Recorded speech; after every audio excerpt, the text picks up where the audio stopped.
the federal government needs to pay for what they broke here.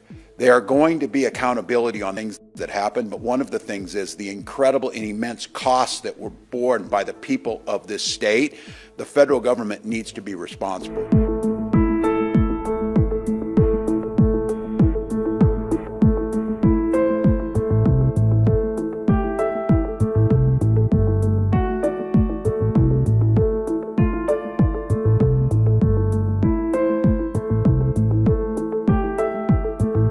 You don't get to break things and then just leave without doing something about it. So we're going to be asking the federal delegation to be investing and doing the things necessary. We have been in contact with federal leadership as a negotiation is happening right now on DHS funding and all of the things that we have an expectation, whether it be the investigations, whether it be going forward, no masks, because this, I got to tell you, one of the things, and I'm in contact with a lot of my colleagues, both at the federal level with the Senate and the House, but especially governors. I don't want these folks showing up somewhere else and doing this.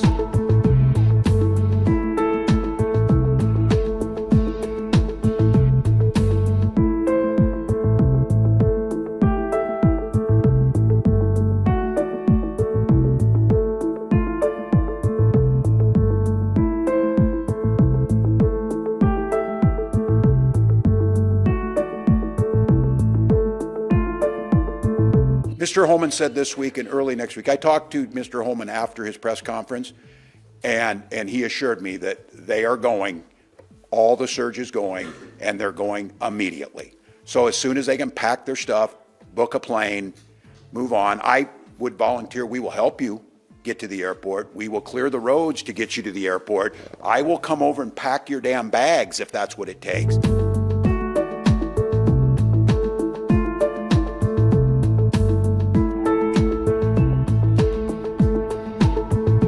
So the US and the Trump administration is ending its immigration crackdown in Minnesota following the intervention of the border czar Tom Homan. Joining us live is the Republican strategist John Jordan. It's good to see you this morning, John. So is this job done or the result of heavy blowback or both? No, the Immigration Customs Enforcement went in there with a specific list of targets and things that they wanted to accomplish. That job was made very difficult by the Minnesota authorities of not turning these illegal immigrants over in jails where it's in a safe and controlled environment. They made them go out in the street and chase them down, and then didn't provide the protection for these people while they did their jobs, which meant there had to be even more agents involved. So none of these deployments are meant to be forever and ever. They go and they do it for a while. It's been one city at a time.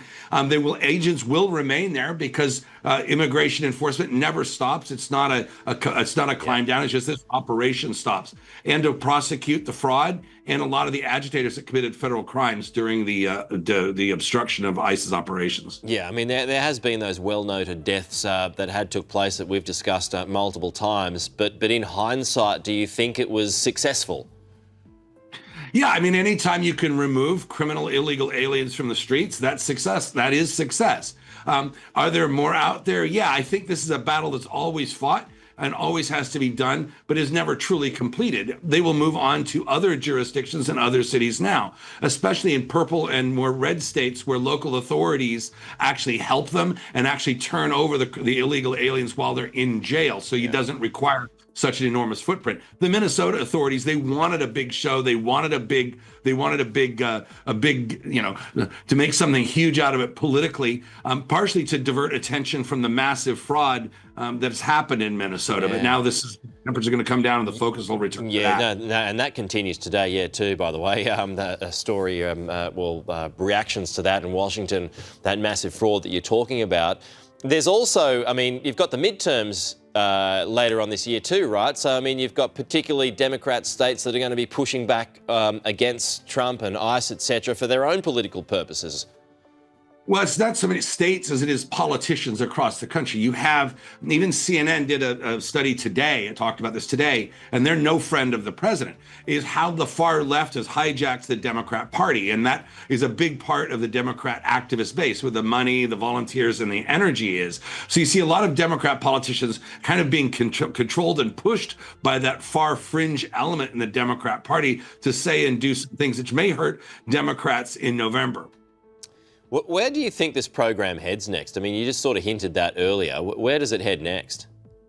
Well, they'll be going into other cities, and right, they have been major operations, immigration enforcement operations in other cities, but in states that are where the law enforcement actually local law enforcement cooperates with federal agents, which has for 200 years been the norm, you don't see such a big media spectacle. In this case, Tim Walz and the Minnesota Democrats, they needed that for political reasons, so that's kind of why it happened.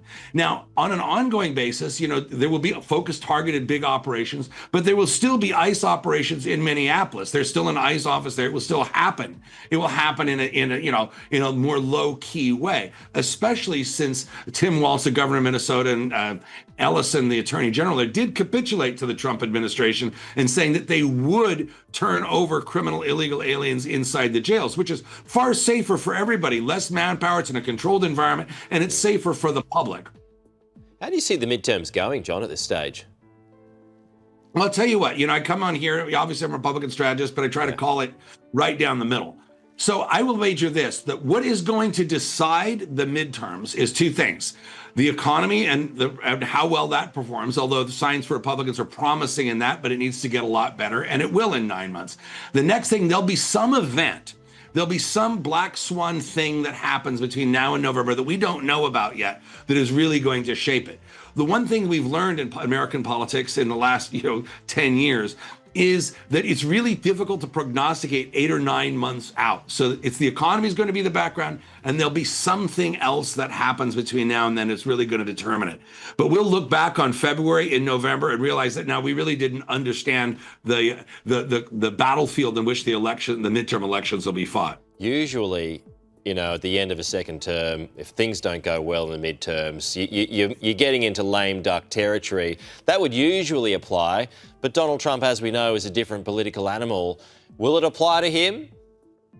Well, it depends on how the midterms go, right? So there's unless one party, the Republicans, gain a lot of seats, right, and then have a larger majority, and this could happen. I don't think it's the most likely possibility right now, but it could happen. Then it's easier to govern and push through legislation. But no matter which party's in charge, when they have a very small majority of only 2 or 3 seats, you always get some members that are going to be difficult and try to hold the whole thing hostage. And the Democrats had that problem, and the Republicans having that problem to a degree too. And that's just the nature when you have 1 or 2 members that decide they want this, that, or the other thing and can gum up the whole works. Yeah.